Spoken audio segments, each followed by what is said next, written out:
Hello everyone and welcome back to our next video in the series on the Insight Explorer software from Cognex using Easy Builder. In this particular video we're going to go through locating the part tab on our application steps over here. And we're going to talk a little bit about some of the tools that are used in it, as well as understanding how important part placement is to the camera itself. So we'll start out by saying we click on the tab, and then we would have our different types of locating tools appear up here.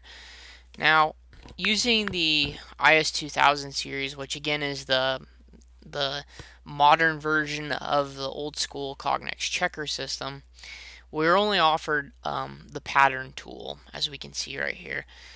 In previous editions, such as in more advanced cameras such as the 7000, the 5000, the micro series cameras, we would have multiple tools here.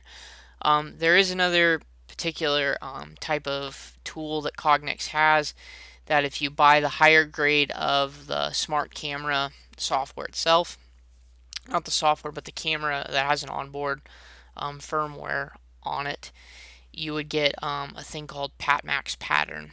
Otherwise, you would stick with just a basic generic pattern tool. Traditional tools would be edge find, as well as like a blob find, intersection find, stuff like that, and then as well as the traditional pattern.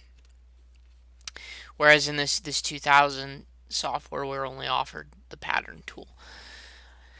So unfortunately we'll have to just go ahead and add that, and to do that we would just click on it, and then it would give us like a brief description of what it does and what its features are. So if we had like the edge tool and those intersections, we would click on those and they would describe those.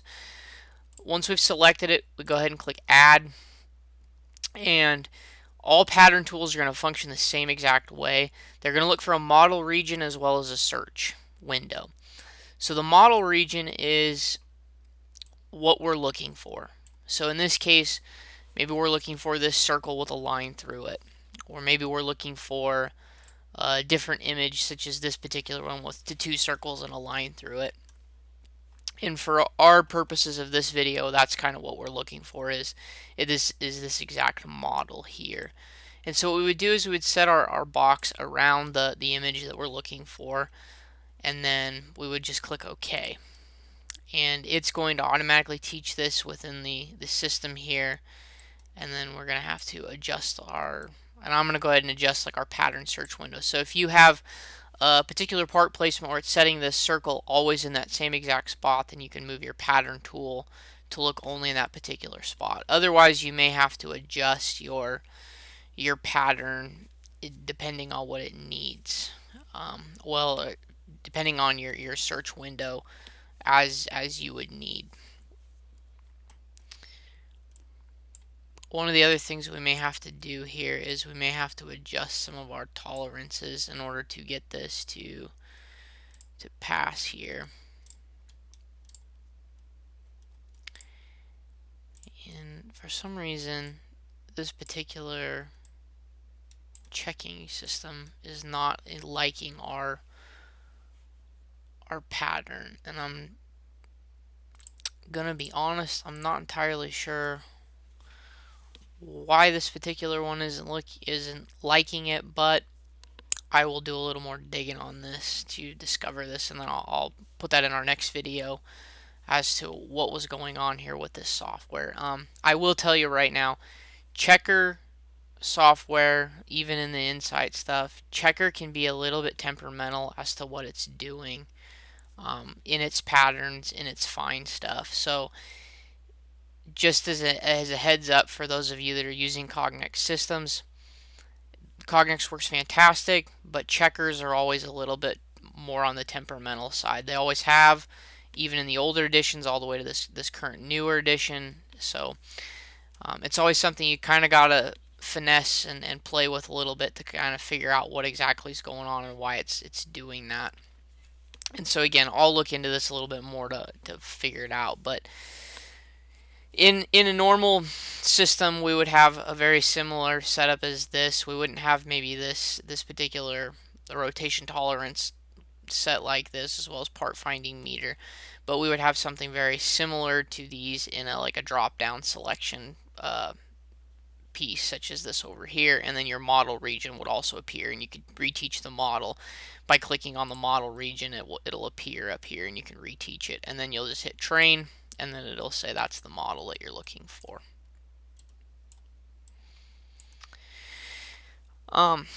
One thing that we really need to, that I really want to focus on while we're here, is locating part in the window is super critical, and we call that the part placement, and that is it's beyond critical to understand that if you have poor part placement, you're always going to have more of a challenge with the tools that you're using.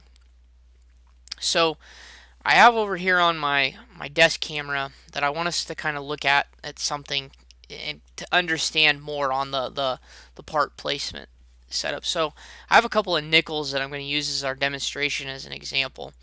So if I'm bringing this particular nickel into this is window would be my 60, and then or my 600 400 kind of pixelation window.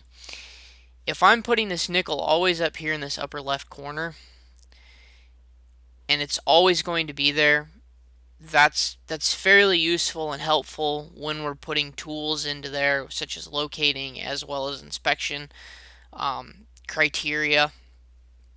If this nickel drifts around within this particular window here, the camera will have a little bit more of a challenge of finding that nickel within its search window. Even if you set the search window as the whole image itself that's being captured, it still has a little bit more of a challenge to find it. The other issue, as we talked about in a previous video, is that by setting that image capture or search window to the whole thing, we decrease our time frame. So if we had only said we're going to search in this area here, we may have like 0.100 milliseconds, so 0.1 milliseconds. But if we use the whole search window, we might have like 0.3 milliseconds. And those may not seem like big issues at this exact moment, but over time those can become major contributing factors to your time, especially in a search like that. The other thing is that it's kind of hard to see here, but my nickel is in an upright position with the face on it. But if you're actually looking for that face, you may have the issue where you're rotating it and it's all the way down here in this lower right corner when you trained it up here in the upper left corner. Again, this isn't something the camera can't find, but at times it can cause a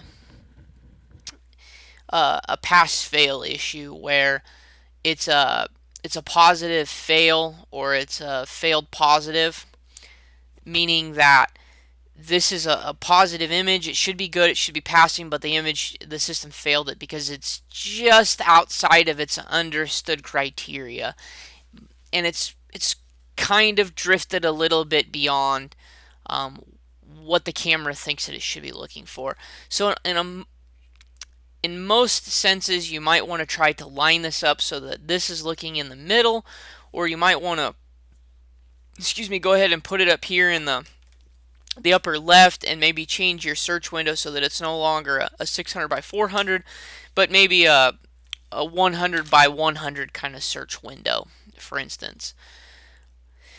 Just kind of a better understanding, if you will, of part placement really matters, and making sure that your part is in a particular window and stays within a small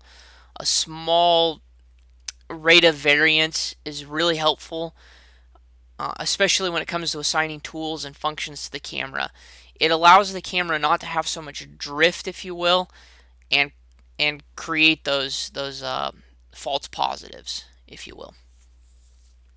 Just something to keep in mind when you're designing your particular thing.